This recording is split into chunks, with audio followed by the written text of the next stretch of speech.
안녕하십니까. 요즘 바쁜 일이 있어서 어제 방송을 만들어 올리지 못했습니다. 오늘은 숙제 하나를 좀 하겠습니다. 멕시코 카르텔 그리고 C1A, 바티칸, 오퍼레이션 글라디오의 현대적인 변형, 여기에 대한 이야기를 좀 드리겠습니다. 먼저 이 그래프를 보시기 바랍니다. 이것은 인도 증시와 중국 증시의 수익률 차이입니다.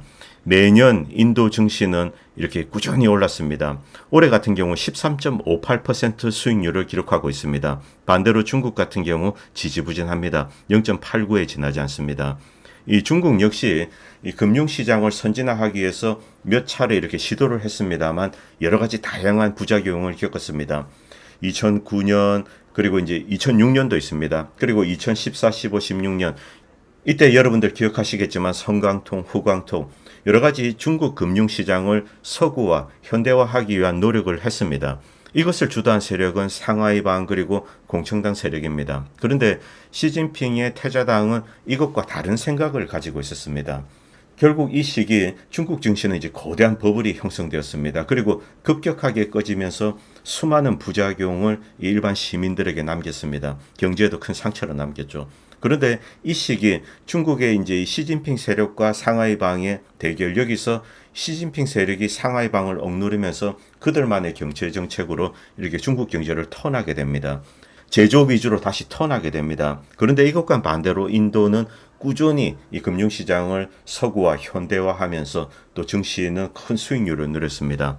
여기에 어떤 장단점이 있을까? 우리가 이것을 한번 생각해 볼 필요가 있습니다. 중국 증시의 지지부진한 성과 그리고 중국 정부의 경제 정책의 변화 여기에 대해서 여러 가지 설명은 있지만 이 설명이 제 개인적으로는 가장 합당하다고 생각합니다. 중국 시진핑과 그의 세력들이 이제 권력을 강화하면서 한 2015, 16년 경부터 상하이방과 공청당을 이렇게 억누르기 시작했습니다. 이들은 이 중국을 현대화하는 이런 비전을 가지고 있었습니다. 그리고 금융시장이 현대화되면 가장 큰 수혜를 누리는 세력은 사실 상하이방입니다. 자신들이 소유하고 있는 기업들의 지분 가치가 급등하게 되겠죠. 그런데 중국은 억누르기 시작합니다. 상품과 자산 가격의 하락은 일반적으로 노동 계층에게 이롭게 합니다. 그리고 생활비, 사업을 시작할 때, 장사를 시작할 때 이때 비용이 적게 드는 거죠. 그리고 생산비도 저렴해집니다. 일반 시민들, 노동자 계층이 살기가 넉넉해집니다. 한국에도 우스갯소리로 이런 이야기들이 있습니다. 이 전두환 시절이 살기 좋았다.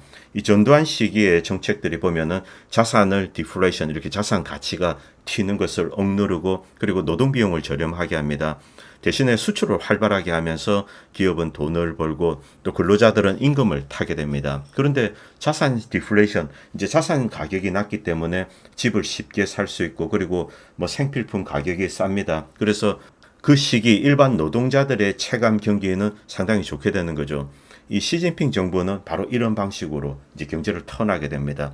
빠르게 선진화하지 않겠다는 거죠. 이 중국 경제 실력이 당시에 이 정도이기 때문에 시진핑이 그런 판단을 했을 수가 있습니다. 아직 고도화할 단계는 아니다.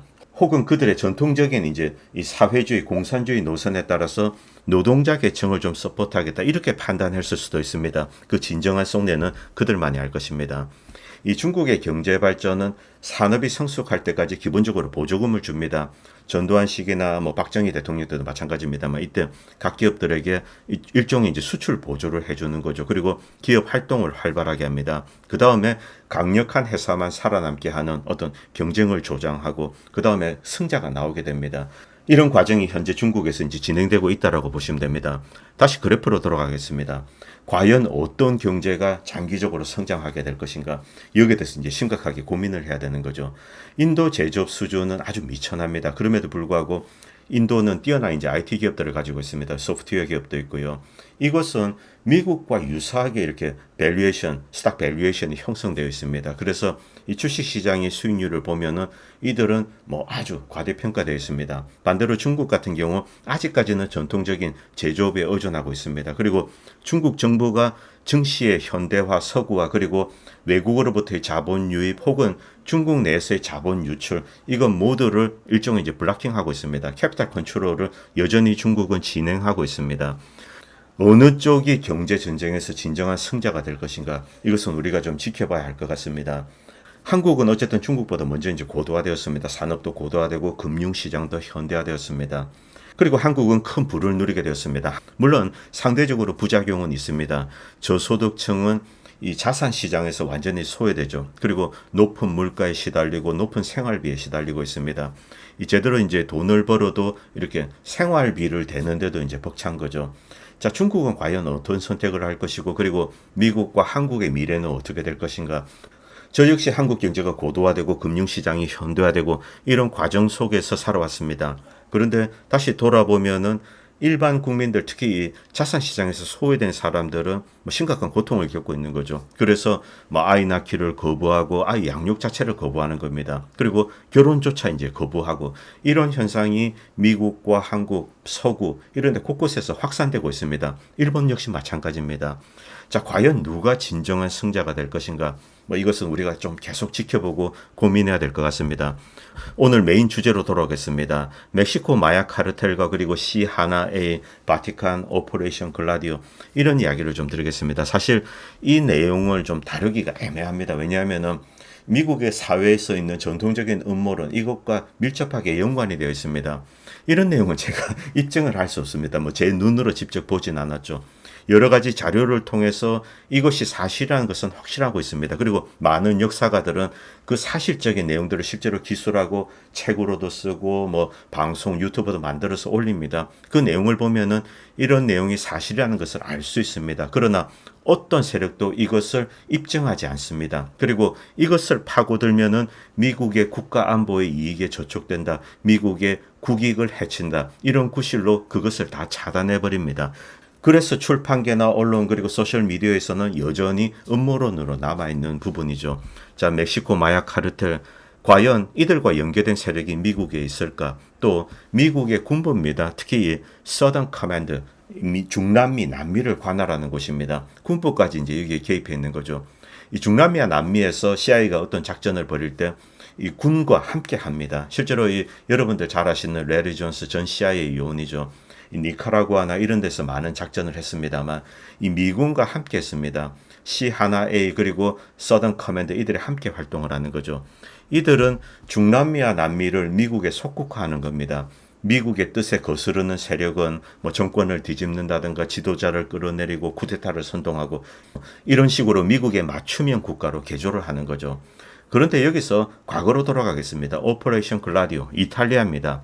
이탈리아는 패전국입니다. 그런데 이탈리아 내에는 상당한 공산주의 세력이 있습니다. 특히 시칠리아를 근거로 한 공산주의 세력. 이들은 시칠리아와 그리고 남부 이탈리아 주민들의 뭐 어떤 절대적인 지지를 받고 있습니다. 미국은 2차 대전 때 승전하고 이 이탈리아를 독일과 이제 비슷하게 다루었습니다. 자신의 뜻에 맞는 국가로 개조를 하는 거죠. 그런데 여기에 최대의 걸림돌이 공산주의자들입니다. 독일이나 이런 거와는 천지 차이입니다. 독일에는 뭐 독일 나치를 돌아봅시다. 반공주의 세력이죠.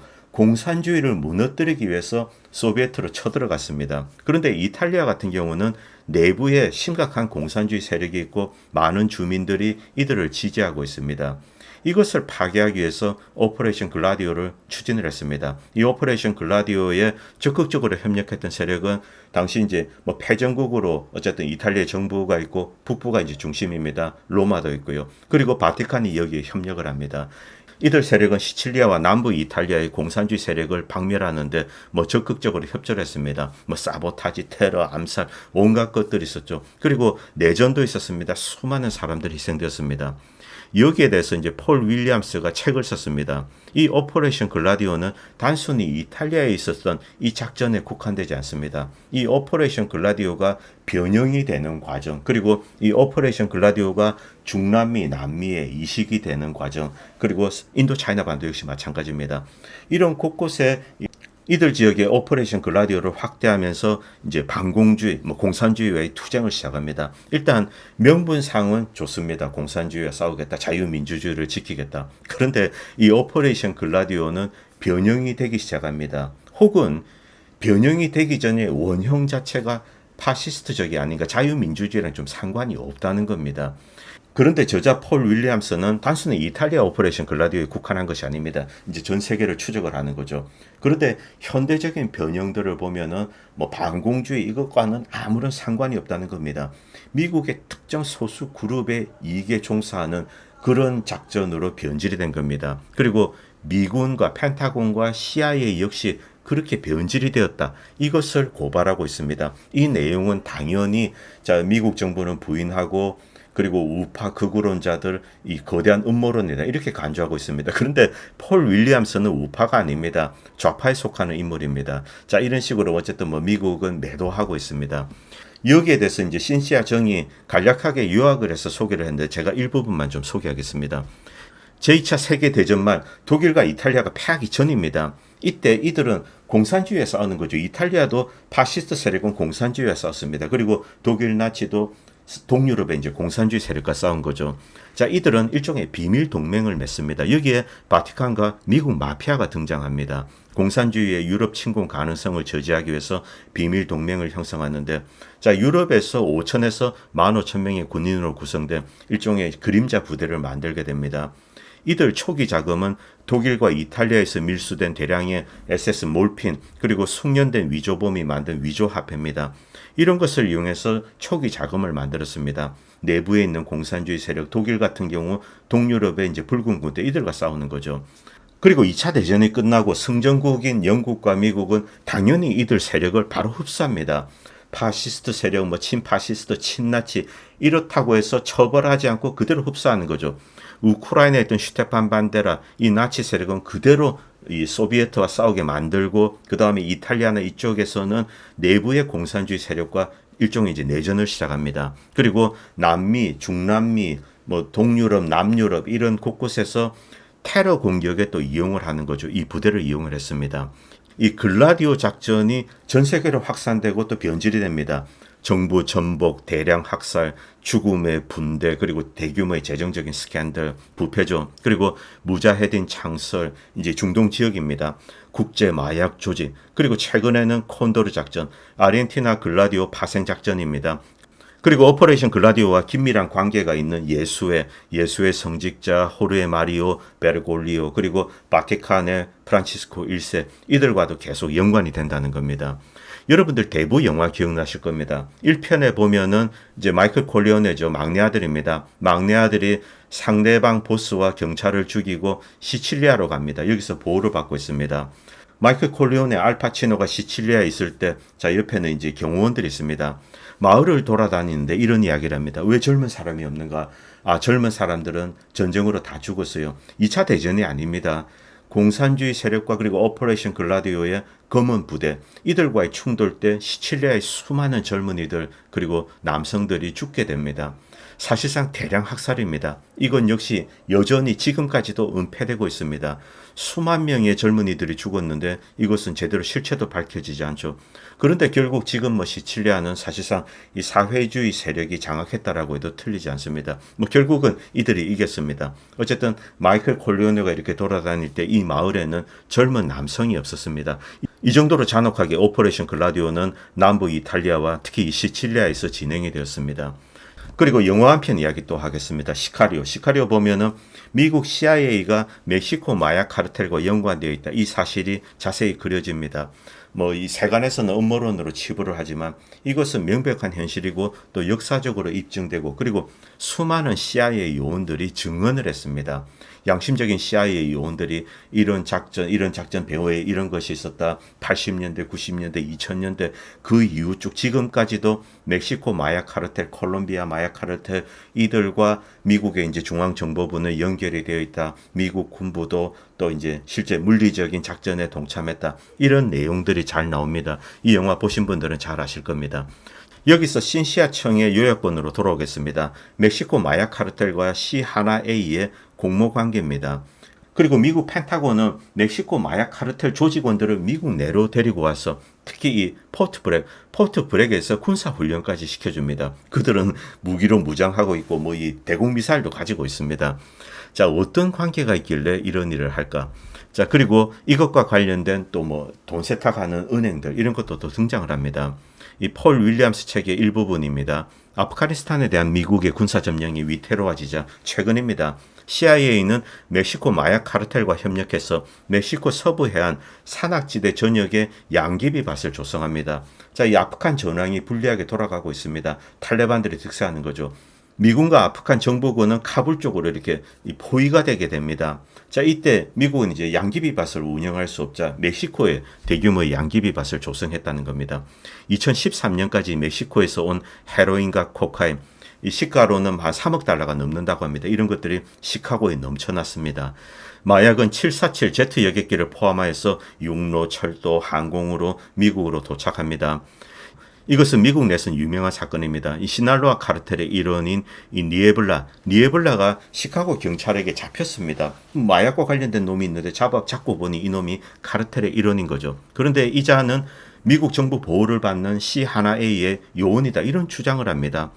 그리고 그에 대한 재판이 열리는데 갑자기 연방 검찰이 개입합니다. 기밀정보절차법에 의해서 이 재판을 중단시킵니다. 연방 검찰은 니에블라의 증언은 국가 안보에 위협이 될 것이다, 이렇게 이야기를 했습니다. 그리고 2018년까지 미국 남서부 게레로주는 미국에서 유행하는 이 헤로인입니다. 헤로인 중독이 막 넘쳐나죠. 이 주요 공급원이 되었습니다. 이로 인해서 2016년에 6만 4천 명이 사망했습니다. 마약 단속국은 현재 미국 헤로인의 93%가 멕시코에서 생산되며 5년 전보다 2배 이상 증가했다, 이렇게 밝혔습니다. 게레로주는 산악지대라서 이제 접근하기 어렵고, 그리고 태평양에서 따뜻하고 습한 공기를 받기 때문에 헤로인 허브로 부상했습니다. 시날로아 카르텔이 마약 유통을 통제를 합니다. 여기에 대한 유일한 경쟁자가 있습니다. 이들은 신세대 카르텔인 이 할리스코입니다. 할리스코는 2016년에 생겨나게 되는데 그 이전에 이 호아킨 엘차포 구스만이 체포된 이후에 내부 갈등으로 분열이 되어서 새로운 카르텔이 만들어지게 됩니다. 이 시날로아의 힘은 카르텔이 C1A로부터 받는 무기와 그리고 면책권, 이런 형태로 지원이 되는 거죠. 미국과 연계해서 자유롭게 활동하고 그 마약의 유통을 통제를 하는 겁니다. 여기에 대해서 로버트 파라고와 랄프 딕슨은 2011년 워싱턴 타임스 기사에서 다음과 같이 주장을 합니다. C1A의 동기는 분명합니다. 미국 정부는 로스 세타스 카르텔이 당시 이제 멕시코 대통령인 페르폰 칼데론 정부에 대해서 쿠데타를 일으킬까 두려워한다, 이런 주장을 합니다. 그런데 이것은 사실과 좀 거리가 있습니다. 당시 CIA는 포트 브레그와 미국 전역의 다른 군사시설에서 이 범죄 조직원들에게 군사훈련을 제공했습니다. 군사훈련을 제공하고 로스 제타를 통제하고 있었습니다. 방조하고 있었죠. 그래서 이 동기, 그들의 주장은 사실과 좀 거리가 있는 것 같다, 이렇게 쓰고 있습니다. 여기서 신시아정은 멕시코에서 진행되는 이런 내용도 결국 오퍼레이션 글라디오의 세계적인 확산 버전에 지나지 않는다는 거죠. C1A의 비밀 작전을 지속하기 위해서 새로운 양귀비밭을 개간하는 겁니다. 그 작전은 미국 국민을 보호하는 것이 아니라 미국의 은행가 그리고 비즈니스 섹터 금권 세력으로 구성된 엘리트 집단의 재산을 보호하는 것입니다. 변하지 않는 것은 변화뿐이다. 헤라클레이투스가 2500년 전에 이런 이야기를 했죠. 이 글라디오는 본질은 같습니다. 그 형태만 이렇게 변화를 하는 겁니다.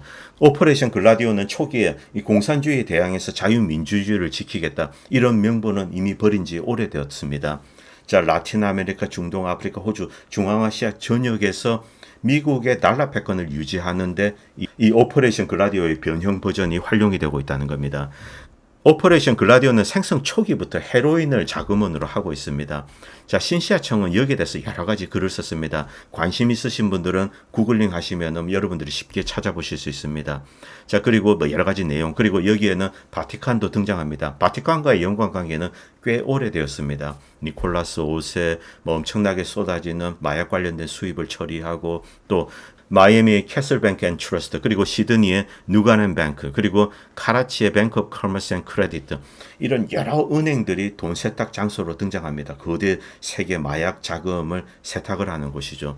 자, 이러한 은행들조차 너무나 많은 돈을 처리를 하지 못합니다. 그래서 다른 은행도 조인을 합니다.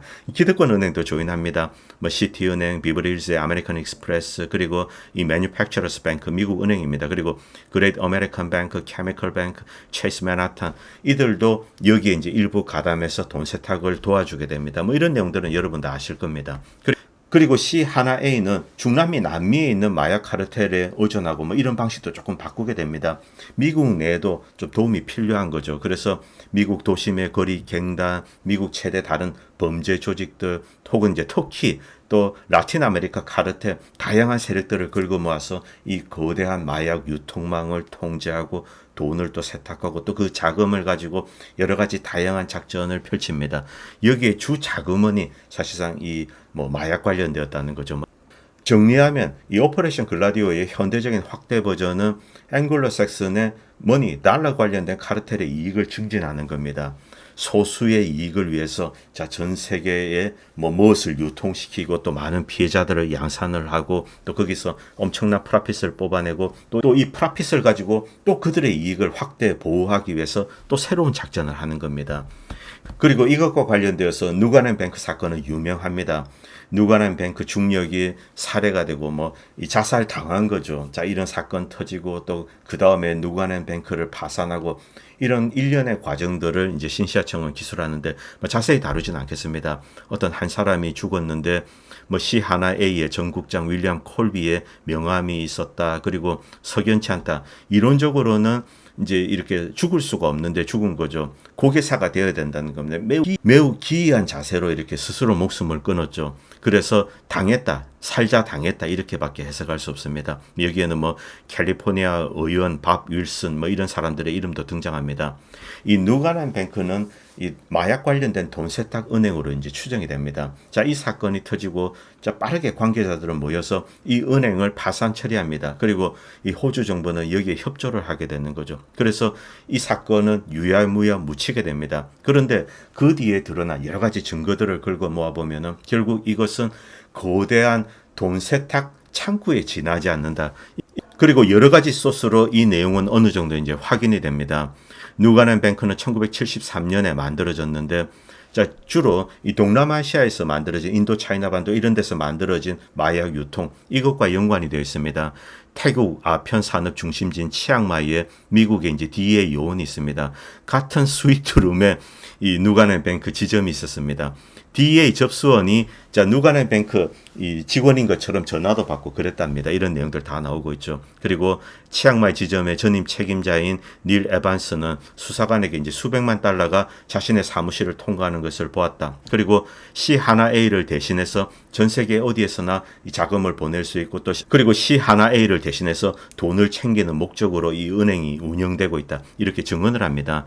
C1A가 은행에서 빼낸 돈은 인도네시아, 태국, 말레이시아, 브라질 그리고 이안 스미스의 백인 로디지아 정부에 있는 게릴라 세력에게도 이제 공급하고 또 무기상인 에드윈 윌슨의 이제 무기를 구매하는 데도 사용이 됩니다.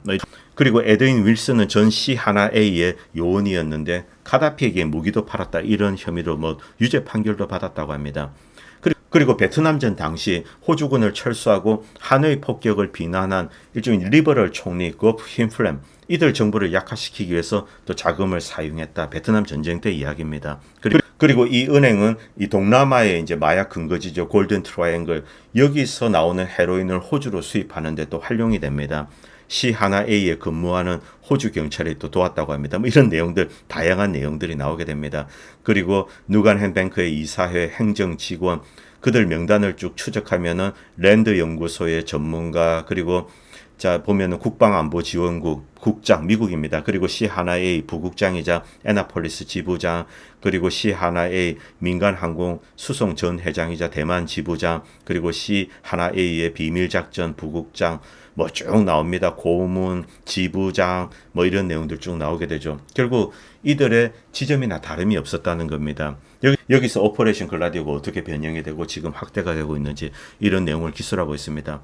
여기에 대해서 이제 중요한 댓글이 있어서 잠깐 소개하겠습니다. 이 책은 미국인들이 반드시 읽어야 된다. 정말 슬픈 것은 유럽 대부분 그리고 전 세계는 이 오퍼레이션 글라디오에 대해서 알고 있습니다. 그런데 미국 사람들은 잘 모르고 있다. 미국은 여전히 어둠 속에 있다는 겁니다.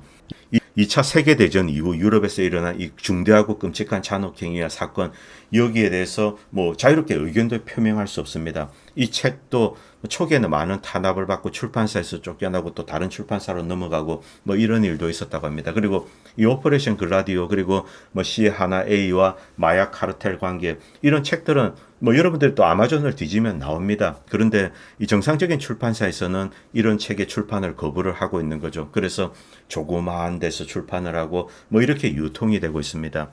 폴 윌리엄스와 신시아 청이 거론한 내용들은 뭐 미국에서 좀 관심 있는 사람들은 다 알고 있습니다. 그래서 이런 내용들은 어느 정도 사실이 아닌가. 그리고 무엇보다도 이런 내용들을 고발한 측은 사실은 헐리우드입니다. 이 헐리우드에서 뭐 시카리오도 그렇고 다양한 형태의 영화를 보면은 뭐 일종의 리미티드 행아웃이라고 할 수 있습니다.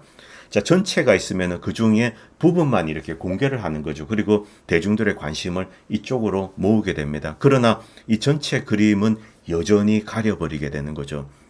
그런데 저자 폴 윌리엄스나 신시아 청은 자, 우리 눈에 보이는 것에서 한 단계 점프를 하게 됩니다. 일단 눈에 보이는 것은 누가넨 뱅크 그리고 시카고에서 있었던 이제 멕시코 카르텔 요원 사건 그리고 뭐 동남아시아 사건 또 뭐 곳곳에서 아프가니스탄 이런 내용들 뭐 여러분도 다 아실 겁니다. 그리고 시리아에서 알카에다들이 마약을 제조해서 캡타곤입니다. 이것을 이탈리아로 통해서 유통시키고 이런 내용들은 파편적으로 다 알려져 있습니다. 이 폴 윌리엄스와 신시아 청은 그 위로 이렇게 관심을 모으게 되는 거죠. 이것은 뭐 제 개인적인 능력으로는 알 수가 없습니다. 여기서 언급되는 세력은 뭐 바티칸, 예수회, 그리고 시하나-A, 뭐 펜타곤, 뭐 영국 황실, 그리고 유럽의 왕실 뭐 이런 거 다 등장합니다. 그리고 특정 은행가 세력, 그리고 미국의 금권 세력 이것을 뭉뚱그려서 이제 하나로 엮게 되는 거죠. 이 오퍼레이션 글라디오에서 진행되었던 건 이것은 사실 전 세계에서 벌어지고 있다라고 해도 틀리지 않습니다. 그리고 뿌리는 같다는 거죠. 몇 개의 예를 들면 우크라이나에서 진행되고 있는 사건도 그렇습니다. 스테판 반데라 추종자, 극우 나치 세력들, 민족주의 세력들 이들을 이용해서 소비에트를 공격하고 지금은 러시아를 찌르고 있습니다. 이건 역시 오퍼레이션 글라디오와 연결이 되고 있죠.